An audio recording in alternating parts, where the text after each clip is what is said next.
Escape. Escape tonight to occupied France and the underground.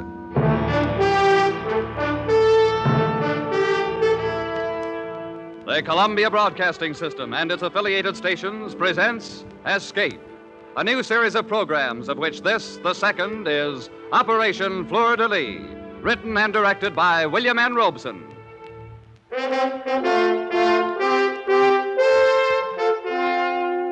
Today, the 14th of July, the people of a free France celebrate the anniversary of their escape from the tyranny of the kings of Versailles.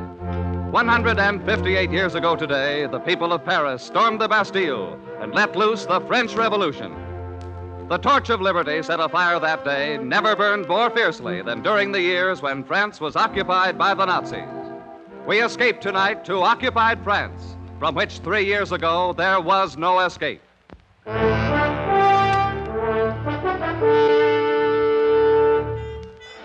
You can call me Duke, but don't use my right name. I might want to go back to France someday. And there are a lot of people in the world that wouldn't understand that what I did was justified in a war. No, I don't have any regrets. Moral ones, that is. It isn't what I did to Renee that keeps me awake at nights. It's just the memory of her. There isn't much about her in my official report on Operation Fleur, but then it isn't customary to include descriptions of slim, sunburned legs and wide, deep brown eyes in a military document. And anyway, she was only an incident in the operation, even if she became somewhat more important to me. Operation Fleur began like all the others in the grubby, undistinguished house in London, which was the headquarters of the OSS, the Office of Strategic Services, otherwise known in various parts of the world as screwballs, cutthroats, spies, cloak and dagger boys, and American underground agents. Gentlemen, Operation Fleur is planned to assist the advance of our forces once they've secured a beachhead in Normandy. Is that where we're going in, Major? That is one of the possibilities, Lieutenant. Yes, sir. You will jump over Grandmont in northern France, here on the map. You're to set up roadblocks on these 3 state highways. Here, here, and here. There is an underground contact near Grandma's? Yes, Alcine Duton. He's leader of the local Maquis. He's expecting him. In addition, you're to block these railroad lines entering and leaving Grandmont. These operations are to coincide with the advance of our ground forces. If they land in Normandy. If they land in Normandy. You will enplane tonight at 2100 hours and will drop over your objective at, I should think, approximately 2230. Any questions? No, I don't think so, sir. Well, yes, sir, I have a question. Yes, Lieutenant? How many of us are going on this mission? Just the 2 of you. Just the 2 of us. And all we had to do was organize an underground army, disrupt the supply lines of a half a dozen Nazi divisions, and give support to the entire Allied invasion. Just the 2 of us. But that's the way the OSS worked. And nobody ordered Hill and me into it. We'd volunteered. I don't know why. Maybe for moments like this one, when you get a B-24 assigned to you as a personal taxi, and there's lots of room to sprawl around after the bomb bay. How do you feel? Fine. Scared? Of course I'm scared, aren't you? Me? No, this is a walk. You forget how tough it was when we were at paratroop school at Benning. Yeah, that was real rugged. If the wind wasn't right, you might land in the Chattahoochee and get all wet. And there was always the chance that you'd sprain your ankle coming down too hard. And the sun was so bright on some of those daylight jumps. Whereas we got none of those things to worry about here. A nice pitch-black night over France, no sun to blind us, no Chattahoochee River to fall into. Hey, Lieutenant. Yes, Sergeant. Skipper wants to talk to you on the intercom. Thanks. Here, use my cans. Thank you. Duke here. Lieutenant, I'm over your objective. Any signal from the ground? Yes, the one arranged. 4 dots, 2 dashes. Green. Very well. You and Lieutenant Hill move into the bomb bay catwalk. I'll open bomb bay doors in 30 seconds. Roger. Good luck. Thanks. Sergeant, stand by to dump those supplies as soon as we're clear. Yes, sir. Come on, Ed. This, as someone has said, is it. So soon? Just as I was settling down to a good book. Bomb bay doors are opening, sir. Okay, Sergeant. All right, Ed, let's check your harness. It's a frightful mess. I just can't seem to do a thing with it. I know, but this is the last party you'll have to wear it on. Okay. How am I? Well, don't look now, but your chute's showing. Tuck it in. Let's get out on that catwalk. Why, what a refreshing breeze. And all of France at our feet. You see the signal? That's what I'm looking for. There it is. Over to the left. You got it? Got it. Let's go! You kid. Sure you kid. It helps. But for those 10 seconds while you fall free, nothing helps. You hang on to the ripcord and you count off the seconds and you try not to count too fast. Your hand on that ripcord is the only certain thing in the world as you tumble head over teacups with a wind tearing sound from your ears. And there's only one thought, always the same thought, whether it's your first or your 50th jump. Will the chute open? It does. Yanking at your armpits, knocking the breath out of you, slowing you down, and you swing there like a rag doll trying to get your bearings. First, you make out the horizon. That's where the black becomes darker black, where the stars stop. And you wonder about Ed, but you can't risk calling out. And now that you're located where the stars aren't, you look for the signal light, and there it is, slightly to the left. So you tug at your shroud lines, spilling a little air to guide you toward it. And it's coming toward you awfully fast. And you hope this particular French patriot has picked out a field free of trees and church steeples. And then you try to remember all the things they taught you about hitting the ground and rolling with the wind and collapsing your chute. Because it's always like this. You always feel like you've never hit the silk before. And then you're down, and you roll just right, and you collapse your chute, and it's second nature to you after all. And then you hear footsteps running towards you. And you remember another important instruction. You whip out your automatic, and you hope your French is good enough to get you by. Qui va? Who is it? Alcine here. Fleur. Delete. Okay, Alcine, come on. At last you have arrived, Lieutenant. So it seems. You have no idea how long we've wished for this moment. Hold it. That's my partner. Come on. Hey, Ed. Ed. Over here, Duke. You okay? My empennage is slightly damaged, otherwise okay. This is Alcine, our contact. Alcine, Lieutenant Hill. Hello, Alcine. Lieutenant, it is a great pleasure to make your acquaintance. And on behalf of my countrymen... Yeah, well, let's get these chutes buried and blow this place. Where's your transportation, Alcine? We haven't any. What? Where's the safe house? You might be able to stay at my aunt's. I don't think she'd talk. You don't think, aren't you sure? Oh, yes, I'm supremely confident that Where are the Germans? They're everywhere. And that is why I'm so glad you're here. Now we can fight again. With your help, we will kill many Boche. Oh, wait a minute. How many are there in your Maquis? Myself and 2 others. Just 3 of you? Oh, my aching back. But now that the Americans are here, we can do anything. Oh, why don't they get these things straight in London? How can we block roads with a 3-man Maquis? 3 men and an aunt who perhaps will not talk. Well, let's get cracking. Duke, you're not going through with this mad venture, are you? What would you suggest? Well, as for me, I'm all for taking the next plane back to London.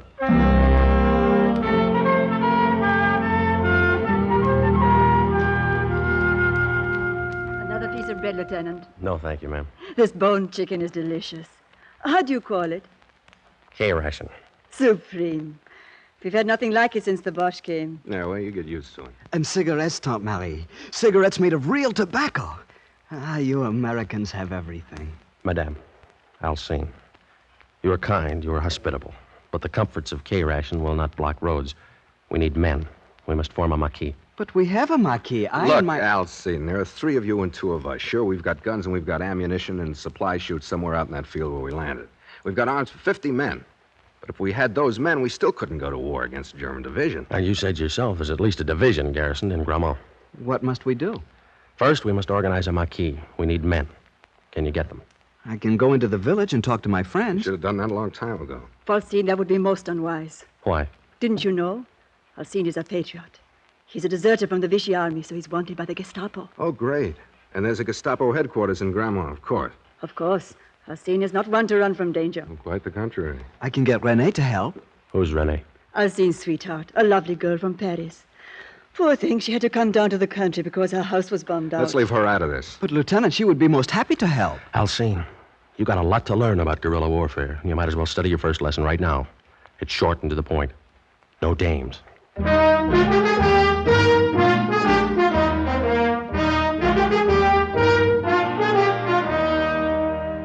Well, the next day, we collected the supplies, which had been dropped with us, and we set up a camp deep in the woods. Hill and I were loaded with French money, so we were able to buy food from the friendly farmers. Maybe it was the food as much as patriotism that brought us recruits. Anyway, after a week, we had nearly 30 men. Our Maquis wasn't big enough for the job we had to do, but it was growing in the right direction. And then one night, as I was winding up a report to London... Oh? What do they say? What do they ever say? Message acknowledged. Carry on. Well, what about new batteries for the radio? What about extra ammunition for the Buck Rogers guns? When are they going to get another drop to us? Why don't you ask them? Yeah, I know. They do the best they can, I guess.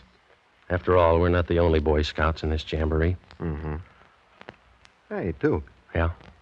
There goes Alcine again, off toward the road. What the... Hey, Alcine! Yes? Come here a minute. Yes, Lieutenant. Where are you going? I was just taking a stroll. You on night guard? Not tonight. You weren't on night guard last night, were you? No, Lieutenant. Or the night before? No, sir. But you weren't in camp all night, were you? No, sir. What's the matter? Don't you like the camp? Rather sleep at your aunt's? Is it too rugged out here for you? No, sir. Then where were you? In the village. You know the orders. No one is to go into the village. Yes, Lieutenant, but I only go in at night. That makes no difference. But it does. You see, Lieutenant, I'm so in love. Oh, great. The girl from Paris? Yes. You should see her, Lieutenant. She's the most beautiful, the most charming, Don't you know you're endangering the whole Marquis by disobeying my orders? Oh, no, sir. There's no danger with Renee. She hates the bush. Why, she wants to join us. You've told her about us? Oh, yes, sir. Are you out of your mind? How do you know she's all right? I just know that's all. She's the most wonderful person in the world. She's a real patriot. I told you, rule number 1 is no dames. Yes, but Renee is different. Yeah. Well, you better marry her before you bring her around here, or you'll have to share her with the rest of these wolves. Lieutenant, do I understand you? Forget it, Elsie. It's just an American figure of speech. May I tell Renee she can join us? Well, not quite yet. Later, maybe. Yes, Lieutenant. Is that all? Yeah, that's all. If you got to take it, Alcine, take it easy. I do not understand. Just another American idiom, Elsie. Good night. Good night, sir. Hey, Duke. You gonna let him get away with that? Well, what are we going to do? Slap him into the guardhouse for 30 days. Only this isn't the American Army. We haven't any guardhouse. Yeah, stinks from a security standpoint. I know. If we try to keep these boys from sneaking off home every now and then, we're not going to have any Marquis. These French. An immoral race. I don't know about that. Remember Phoenix City, Alabama? Yeah. Oh, yeah, I see what you mean.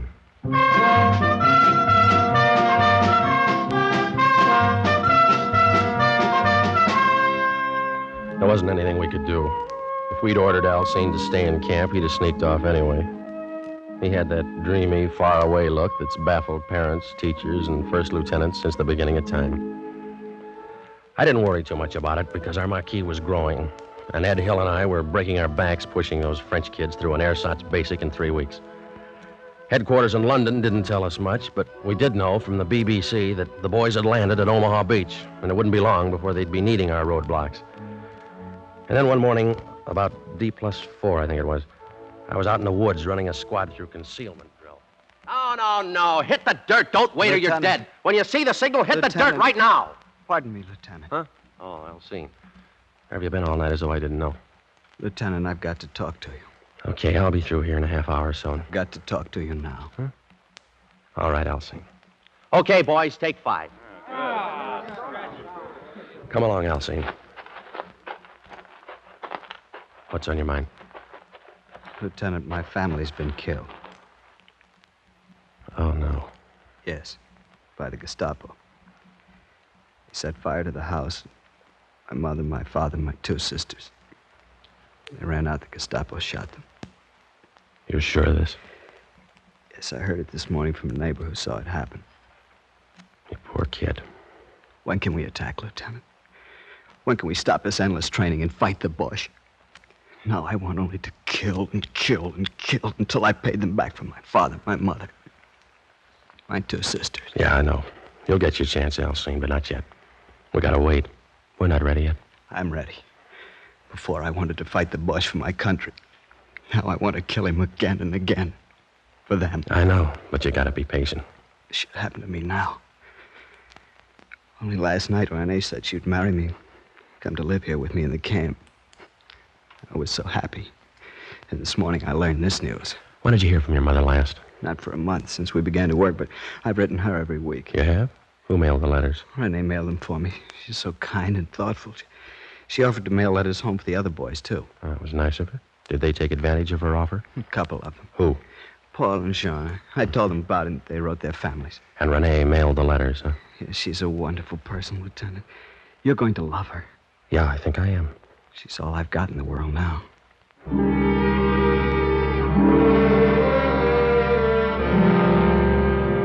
2 and 2 make 4 in occupied France, just the same as anywhere else. And sometimes it's just as hard to prove. But one thing was sure.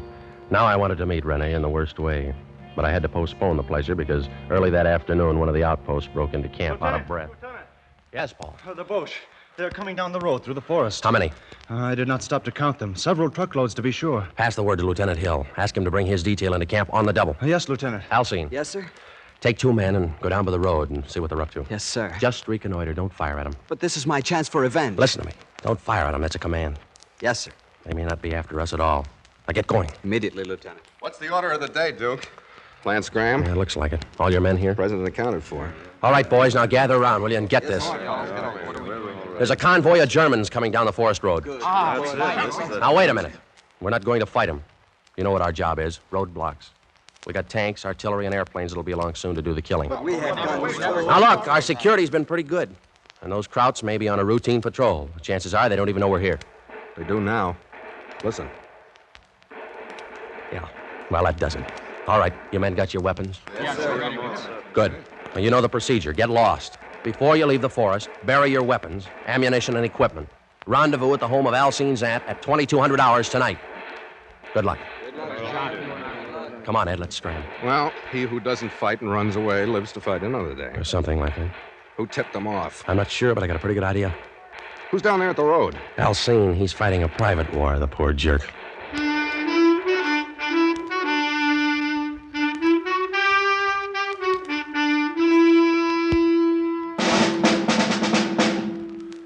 The basic rule of 3 in guerrilla warfare is surprise, kill, vanish. However, when you're surprised, the only rule is vanish, and we did. There were about 50 Germans and a half a dozen dogs to track our scent. They spent the day thrashing through the woods, firing into the underbrush, and finding nothing. It was a classic withdrawal, and Hill and I were proud of our little army, with the exception of Alcine, its self-appointed hero. When we arrived at his aunt's house that night for the rendezvous, a half a dozen of the boys were already there. Who is it? Fleur. Julie. Lieutenant, come in. Good evening, madame. Alcine is already here. I'm so proud of him. Lieutenant, I was just telling Tante Marie and the boys it was magnificent. I got 2 of them. I killed 2 Boche. Your orders were not to shoot. But, Lieutenant, what would you? What happened to the other boys who were with you? Jean was wounded and captured. Antoine became frightened and ran away. That blows the Marquis. They'll get the full particulars from John. They haven't got him already. I'm sorry, Lieutenant, but... Quiet. Answer it, madame. Who is it? Fleur. Julie. Open it. Good evening, madame. Come in, boys. Run in any trouble, boys? As you see, we are here. Yeah. But not for long. Lieutenant, Yes, Raoul Paul. and I wish to withdraw from the Marquis. Quit? Why? The risk is too great. You afraid? For myself, no. But after what happened to John. He was wounded and captured. We all take that risk. Yes, but last night the Gestapo got John's family. Like they did Alcine's. Stood them up in front of their house and shot them. Who knows what'll be next? My mother, Raoul's sister, Alcine's aunt. I wish to withdraw. So do I. All right, now, wait a minute. I don't blame you for being worried about your families. But whose families do you think the British and American armies up in Normandy are fighting to liberate? Their own? No, yours. Now, this thing isn't as bad as it looks. There's been a leak in our security. Somebody's been putting the finger on us, so we lay low until the leak's plugged. But the Germans are everywhere. Spies, perhaps, too, are everywhere. I think I know who's responsible for these murders. I'll make a deal with you. Give me a couple of days to work it out. We'll issue you boys some money, and all you've got to do is to get lost until Saturday night, and then meet me back here. If I haven't patched up our security by then, you can all quit the Marquis and become collaborators. Oh, it is not that, Lieutenant. No one wishes to collaborate. But one must think of one's family. Okay. Ed, Yeah, Duke. give the boys 1,000 francs apiece. Right? Come and get it, boys. Come on. Alcine, Yes, my lieutenant? I'm going to have a little time on my hands for the next couple of days. Do you think you could arrange to introduce me to your girlfriend? Oh, but of course, Lieutenant. Maybe, if she's okay, like you say, we can let her sign up, huh? I am desolated with happiness, Lieutenant. One thing. None of that lieutenant business around her until I make sure she's all right. Very well. You think my French is good enough to pass as a native? But of course, Lieutenant. All right, then pass me off as a friend of yours. Let's see, I'll need a name. Let's call me Jacques Dufresne. Jacques Dufresne. Good, I will make the arrangements immediately. I thought you'd like an excuse to get into town tonight.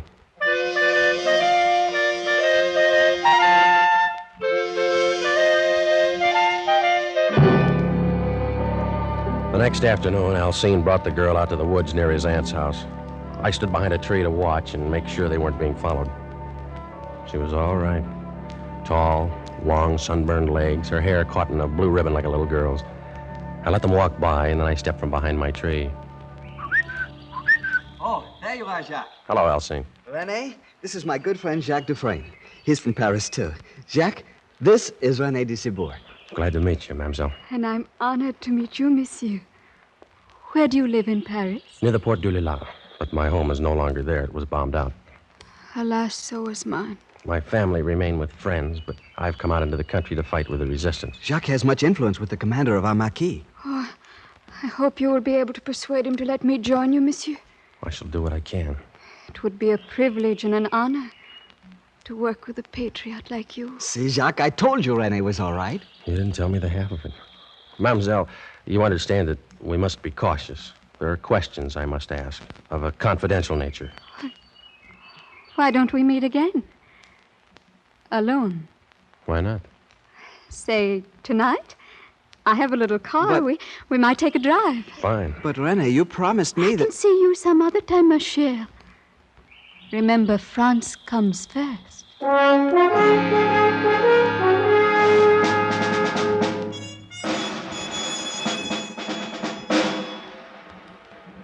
We just drove that night. She was wearing a white ribbon in her hair and a loose white dress and no stockings. We just drove around in her little Citroën with the top down and the wind blowing her hair like a girl in a magazine ad. Then we came back about midnight and parked by the bridge. I felt like I was back in high school in Illinois. Look at those stars, Jacques. Yeah. So many of them. So close you can almost reach out and touch them. Yeah. I had them all once, Jacques. I reached out and gathered them all in my arms once. Yeah? I want you to know all about me, Jacques. I want to. Don't think it's wrong of me.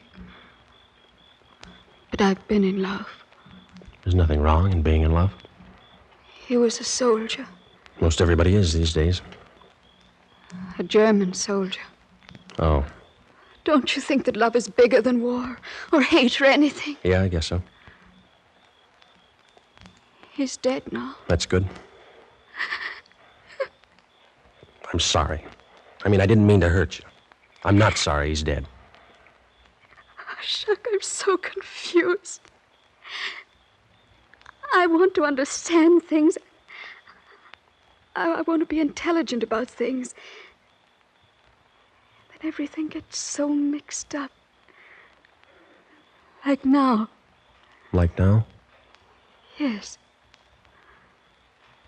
Jacques, I've never been so happy as I am tonight. Not even with the German? Not even with him. Why does it have to end? Why do those blessed stars have to go out one by one to make way for another day of war? Why can't we stop time, you and I, and gather all the stars together, just for us? I don't know, baby. It's never been done before. But we can try.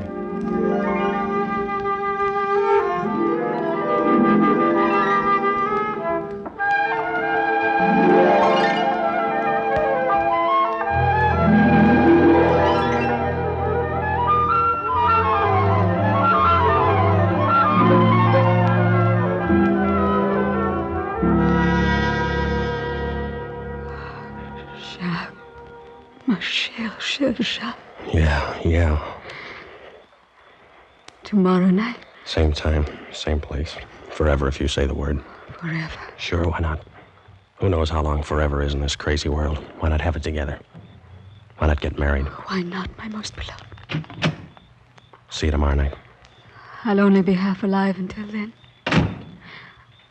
Chérie, if you want to write to your family in Paris, give me the letter tomorrow night, and I'll mail it for you.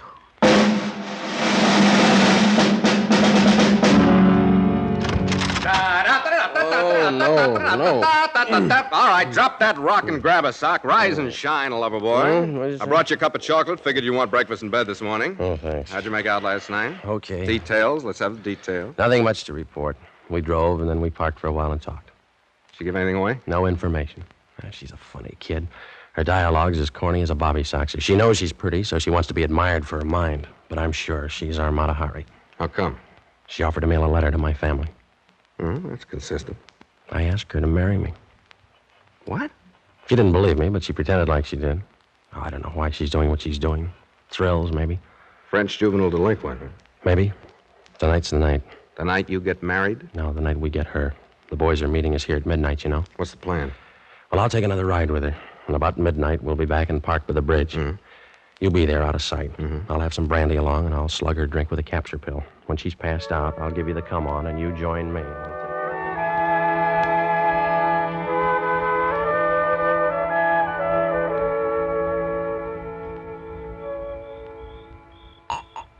Here, baby, have another drink, huh? I shouldn't, Jack. Brandy always makes me sleepy. Well, what of it? This is a celebration of our engagement.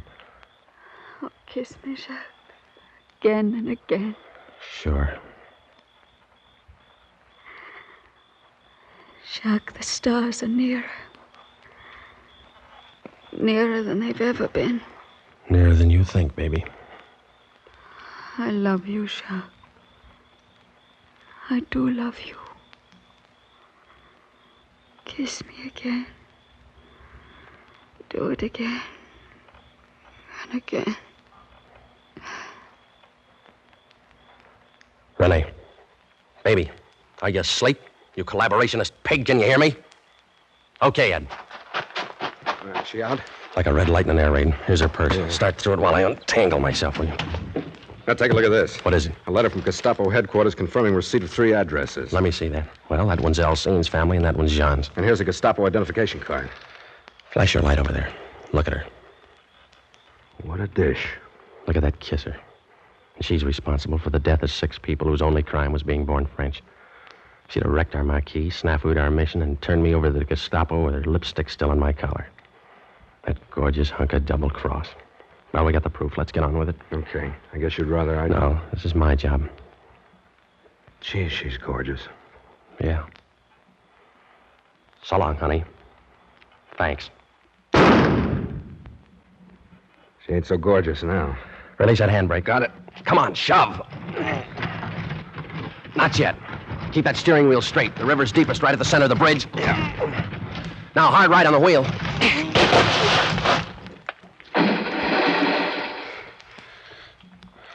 You know something, Ed? Huh? I think she finally did gather that armful of stars.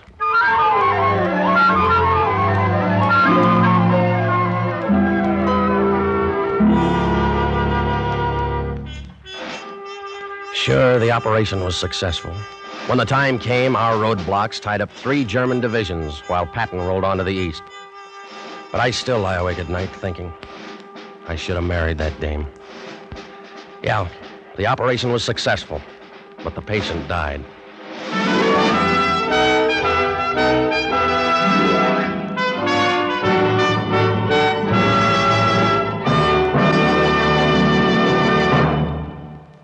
Operation Fleur de Lis was written, directed, and produced by William N. Robeson with Jack Webb as Duke, Elliot Lewis as Hill, Peggy Weber as Renee, and Harry Bartell as Alcine. Operation Fleur de Lis was based on an incident from the files of the OSS, recorded in Sub Rosa by Stuart Alsop and Thomas Braden. The special musical score was conceived and conducted by Cy Fleur.